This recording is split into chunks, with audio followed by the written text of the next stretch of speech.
ਮੇਰੇ ਮਦਰ ਉਹਨਾਂ ਨੂੰ ਹਰਨੀਆ ਦੀ ਬਹੁਤ ਪ੍ਰੋਬਲਮ ਸੀ ਕਿ ਬਹੁਤ ਪੇਨ 'ਚ ਸੀਗੇ ਤੇ ਅਸੀਂ YouTube ਤੋਂ ਸਟਾਰ ਹਸਪੀਟਲ ਬਾਰੇ ਸੁਣਿਆ। ਉੱਥੇ ਡਾਕਟਰ ਜਸਮੀਤ ਸਿੰਘ ਆਲੂਵਾਲੀਆ ਨੂੰ ਅਸੀਂ ਮਿਲੇ ਆ ਕੇ, ਜਿੰਦਾ ਅੱਜ ਆਪਰੇਸ਼ਨ ਹੋਇਆ ਅਗਲੇ ਦਿਨ ਸਾਨੂੰ ਡਿਸਚਾਰਜ ਮਿਲ ਗਿਆ।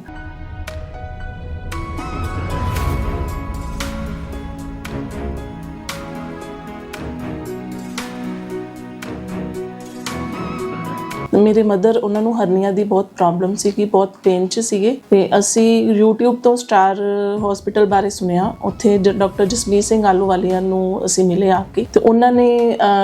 ਸਾਨੂੰ ਸਾਰਾ ਚੰਗੀ ਤਰ੍ਹਾਂ ਸਮਝਾਇਆ ਤੇ ਫਿਰ ਲੈਪਰੋਸਕੋਪੀ ਦੀ ਸਾਨੂੰ ਸਲਾਹ ਦਿੱਤੀ ਤੇ ਅਸੀਂ ਇੱਥੋਂ ਲੈਪਰੋਸਕੋਪੀ ਕਰਵਾਈ ਤੇ ਮੇਰੇ ਮਦਰ ਦਾ ਜਿੰਦਾ ਅੱਜ ਆਪਰੇਸ਼ਨ ਹੋਇਆ ਅਗਲੇ ਦਿਨ ਸਾਨੂੰ ਡਿਸਚਾਰਜ ਮਿਲ ਗਿਆ ਔਰ ਹਫਤੇ ਦੇ ਵਿੱਚ ਉਹ ਬਿਲਕੁਲ ਠੀਕ ਠਾਕ ਨੇ ਤੇ ਜਿਸ ਨੂੰ ਵੀ ਕੋਈ ਇਹ ਪ੍ਰੋਬਲਮ ਹੋਵੇ ਉਹ ਇੱਥੇ ਆ ਕੇ ਮਿਲ ਸਕਦੇ ਨੇ ਡਾਕਟਰ ਜਸਮੀਤ ਸਿੰਘ ਆਲੂਵਾਲੀਆ।